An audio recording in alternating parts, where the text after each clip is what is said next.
안녕하세요. 결혼한 지 7년 된 5살 난 딸아이를 키우고 있는 30대 워킹맘이에요. 직장 생활하면서 애 키우라 힘들 때는 모른 채 하시더니 이제 와서 합가 타령하시는 시어머니 때문에 아주 환장하겠어요. 그나마 중간에서 남편이 자기 역할이라도 똑바로 해주면 좋을 텐데 남편은 남편대로 자기 어머니 마음 상할까봐 걱정이라며 할 말도 제대로 못하고 그러니 저만 나쁜 사람이 되더라고요. 그래서 남편한테 저 아니면 어머님 둘 중 한 사람을 택하라니까 그래도 끝까지 곧 죽어도 그게 저라는 소리는 안 하대요. 유치하다면서 그러지 말라는 핀잔만 하고요. 솔직히 저도 그런 유치한 질문은 하고 싶지 않았어요. 하지만 오죽하면 그랬을까요? 아무튼 그런 질문조차 대답하지 못하는 남편을 보고 있으니 저런 사람하고 남은 인생을 어떻게 같이 보내나 싶어서 이혼하기로 마음먹었습니다. 제가 20대 후반이었을 당시 명품에 관심을 보이던 주변 또래들과 달리 저는 부동산이나 주식처럼 훗날 재산이 될 만한 것들에 관심이 많았어요. 그리고 그건 아무래도 친정부모님의 영향을 받아서였을 거예요. 어머니는 부동산 중개인으로 일을 하고 계셨고 아버지는 증권회사에 다니고 계셨으니까요. 그렇다 보니 직간접적으로 보고 듣는 게 많았고 직장 생활을 시작한 이후로는 자연스레 그런 쪽에 투자를 하고 싶단 생각을 갖게 되었지요. 그렇게 꾸준히 관심을 갖고 공부를 하다가 미분양 아파트 하나를 알게 되었습니다. 그리고 어째서인지 몇 날 며칠 눈앞에 아른아른한 것이 아무리 생각해봐도 투자해 볼 만하다 싶대요. 그래서 친정부모님과 상의 끝에 분양을 받기로 했어요. 당시 제가 모아둔 돈이 1억 정도 있었는데 그 돈을 전부 다 탈탈 털어서 넣었습니다. 다행히 중도금은 무이자 대출이었기 때문에 입주하게 될 때까지 다시 지독하게 모으고 그리고 친정부모님이 원래 저 시집갈 때 1억 정도 해주려고 하셨다는데 그 돈은 제가 원할 때 아무 때나 주시겠다 하셨거든요. 그래서 계산해보니까 입주할 때쯤이면 그럭저럭 돈은 마련할 수 있겠더라고요. 그리고 그런 와중에 남편을 소개받았고 연애를 시작했어요. 직장을 다니던 평범한 회사원인 남편은 저와는 달리 물질적인 부분에 크게 욕심이 없는 사람이었습니다. 성격도 자기 주장을 크게 내세우는 편이 아니어서 사귀는 동안 서로 부딪힐 일이 별로 없었지요. 그렇게 1년을 조금 넘게 사귀었을 무렵 남편이 결혼하자고 하더라고요. 하지만 당시에 제 돈이 전부 다 아파트에 묶여 있었잖아요. 그래서 남편에게 상황을 설명했는데 괜찮다고 하더라고요. 그래서 바로는 결혼하지 못하고 프로포즈를 받고 1년이 더 지나서야 결혼하게 되었습니다. 참고로 왜 1년이냐 하면 그 1년 동안 결혼 자금을 모았거든요. 친정부모님께는 이미 1억을 받기로 되어 있었기에 더는 부담을 드리고 싶지 않았어요. 아무튼 그렇게 식을 올리고 저희는 남편이 살고 있던 18평짜리 아파트에서 신혼살림을 시작했습니다. 그런데 이 부분에 있어서 제가 솔직히 억울한 게 저는 당연히 남편 소유라고 생각했었거든요. 그런데 나중에 남편이 한다는 말이 자기는 한 번도 자기 거라고 한 적이 없답니다. 제멋대로 오해한 거라고요. 하지만 제가 남편더러 지금 사는 곳이 전세냐고 물었을 때 남편은 아니, 자가야라고 대답했고 그래서 저는 당연히 남편 명의일 거라고 생각한 거예요. 나중에 어머님도 말씀하시길 남편 줄 거라고 하시긴 했지만요. 하지만 어찌됐건 엄밀히 따지고 보자면 남편은 거의 빈몸으로 장가를 온 거나 마찬가지대요. 꼼꼼하게 따져 묻지 않은 제 탓이지요 뭐. 그때를 생각하면 지금도 스스로한테 답답한 마음이에요. 아무튼 리모델링을 하기에는 집 상태가 나쁘지 않았고 그리고 저 혼자 생각이긴 했지만 여기서 살다가 제 아파트에 입주하면 되겠다 싶더라고요. 그래서 도배만 새로 했어요. 그리고 냉장고부터 시작해서 큰 가전제품들과 가구들은 제가 혼수라고 생각하고 다 바꿨네요. 이건 어차피 이사 갈 때 들고 갔으니까 혼수로 해간 게 크게 억울하고 그러진 않았어요. 그런데 어머님은 이후로 걸핏하면 남편이 집을 해왔는데 제가 예단을 안 해왔다고 그걸 흠을 잡으시대요. 혼수 그건 어차피 제가 필요해서 산 거 아니냐며 마치 제가 빈몸으로 시집을 왔다는 식으로 말이에요. 그런데 저도 당하고만 있는 성격은 아니라서 그런 어머님께 그렇게 따지면 남편이야말로 빈몸으로 장가온 거 아니냐고 따졌어요. 저는 그래도 제 명의의 집이라도 있지. 남편은 자기 앞으로 가진 게 뭐가 있냐고요. 그래서 그때 남편하고 결혼한 지 한 달 조금 넘었을 때였는데 결국 어머님하고 대판 싸웠습니다. 보내 안 보내 소리가 나올 정도로 크게 다퉜네요. 그러다가 아버님이 교통사고로 크게 다치시면서 저와 어머님의 싸움도 유야무야 없던 일처럼 묻어두고 지내게 되었지요. 하지만 없던 일처럼 묻어두고 지냈다는 게 입 밖으로 말을 안 꺼냈다 뿐이지 솔직히 서로 감정이 풀린 건 아니었거든요. 그렇다 보니 어머님은 어머님대로 제가 하는 것마다 못마땅해 하시고 불만을 표현하셨어요. 그리고 저도 그런 어머님을 상대하다 보면 마음이 상했고 기분이 나빠지대요. 그래서 시댁에 일이 있거나 하면 남편만 보내기도 하고 이런저런 핑계를 대면서 저는 빠지고 그랬습니다. 제가 잘했다는 건 아니에요.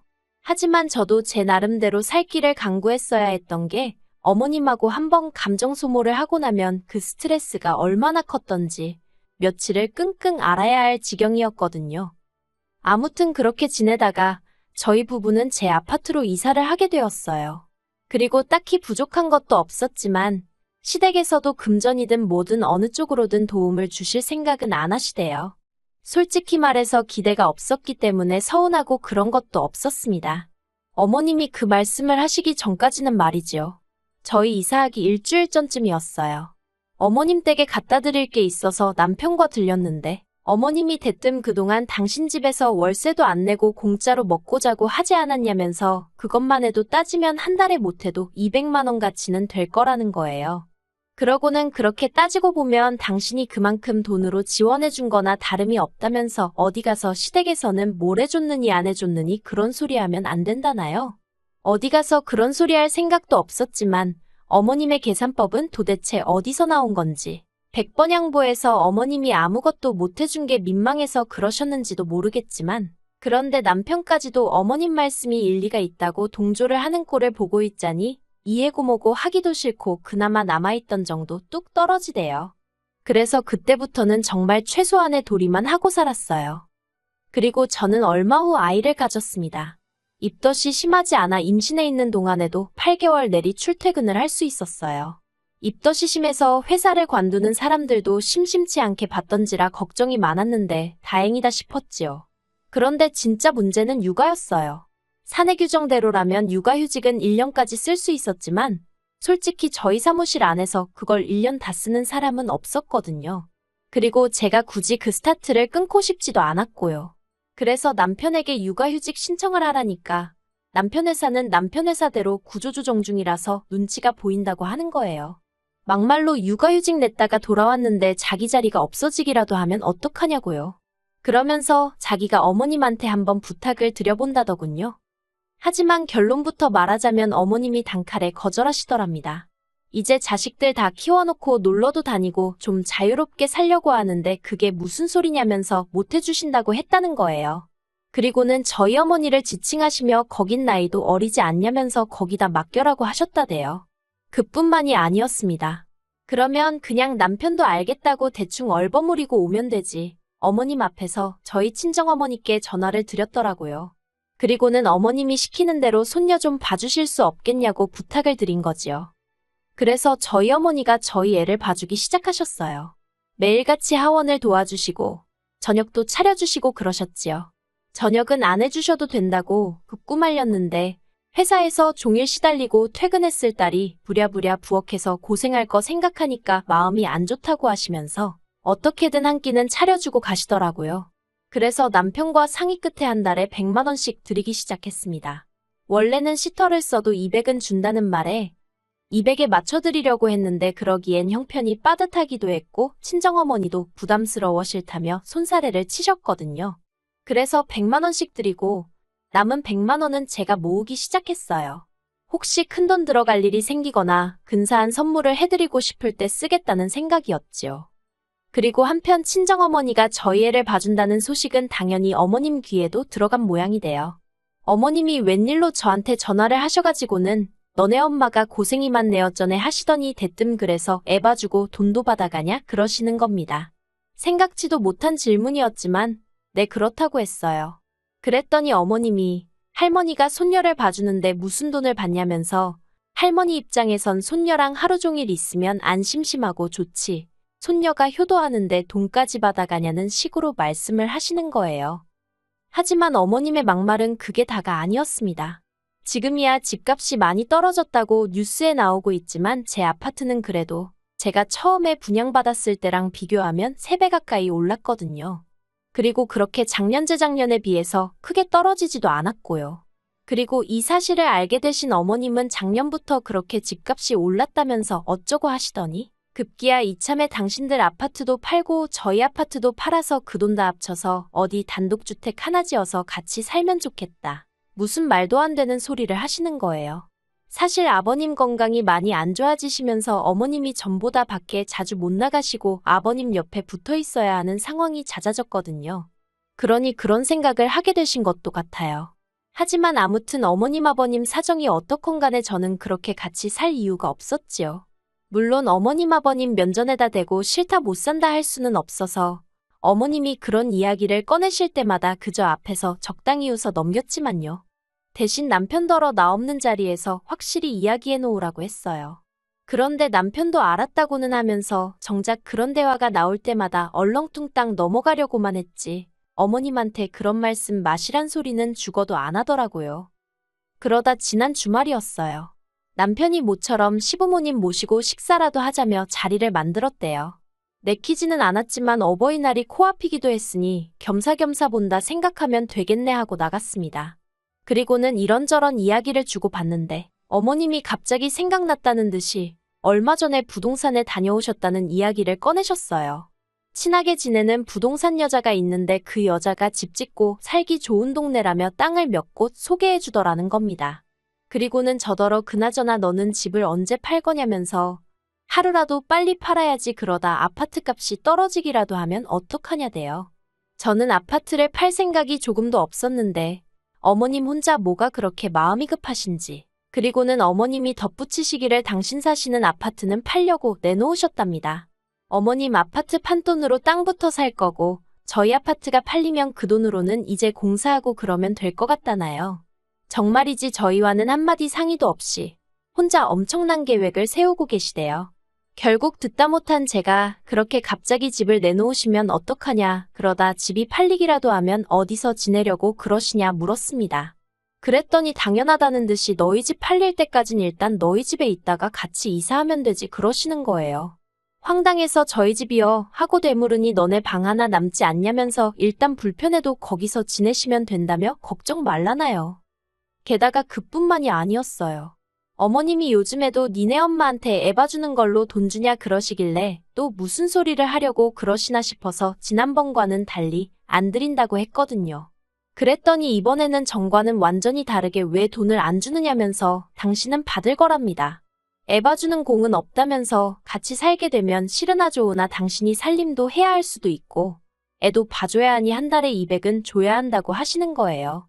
들을수록 가관도 이런 가관이 없네 싶어서 남편을 쳐다봤어요. 그리고는 어머님한테 빨리 무슨 말이든 한마디라도 하라고 눈치를 줬는데 남편이 슬쩍 제 눈을 피하더니 아무 말도 안 하대요.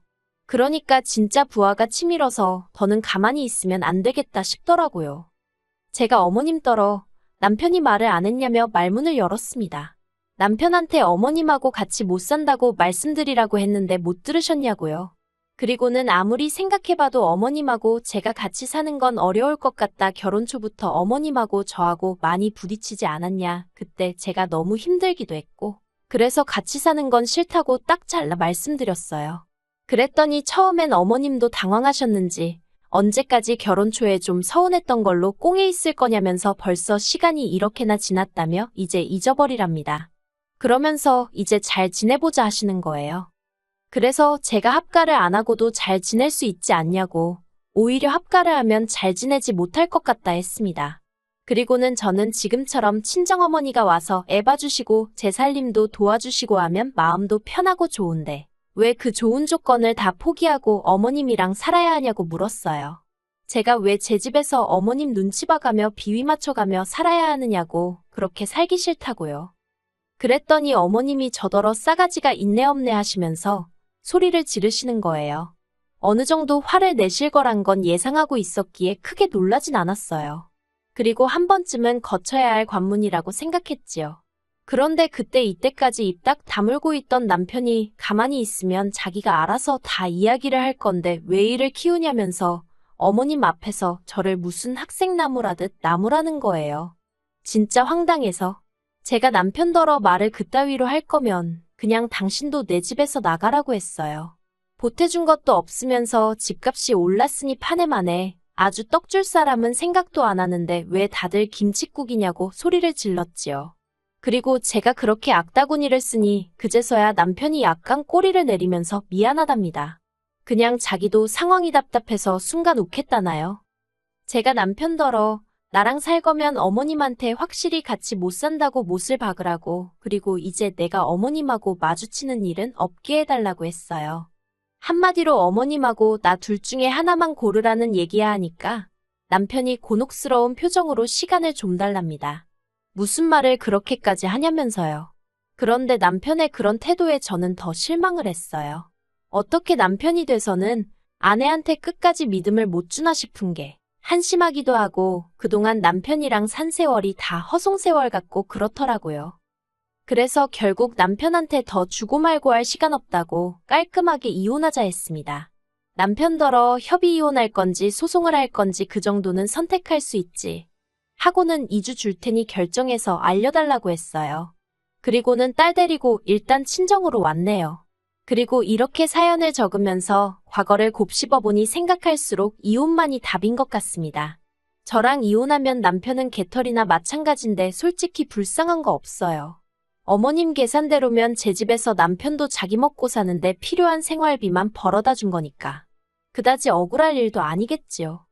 그리고 남편과 싸움이 이렇게 커지고 나서야 어머님이 아까 이야기는 안 하겠다면서 그냥 앞으로 자주 얼굴이나 보고 살자 하셨는데요. 원래 하나 주면 2개 바라고 2개 생기면 3개 바라는 게 사람 욕심 아니겠어요? 어머님은 집 짓고 살면 나중에 그 집 다 저랑 남편 거 된다는 소리도 하셨지만 그 집 없어도 제 인생에 불편할 거 하나 없고요. 먹고 사는데 지장 없고요. 필요 없는 거 받자고 굳이 고생하고 살 이유가 없잖아요. 그냥 이제 빨리 남편하고 법적으로 깔끔하게 남남되어서 더는 스트레스 안 받고 살고 싶은 마음뿐이에요.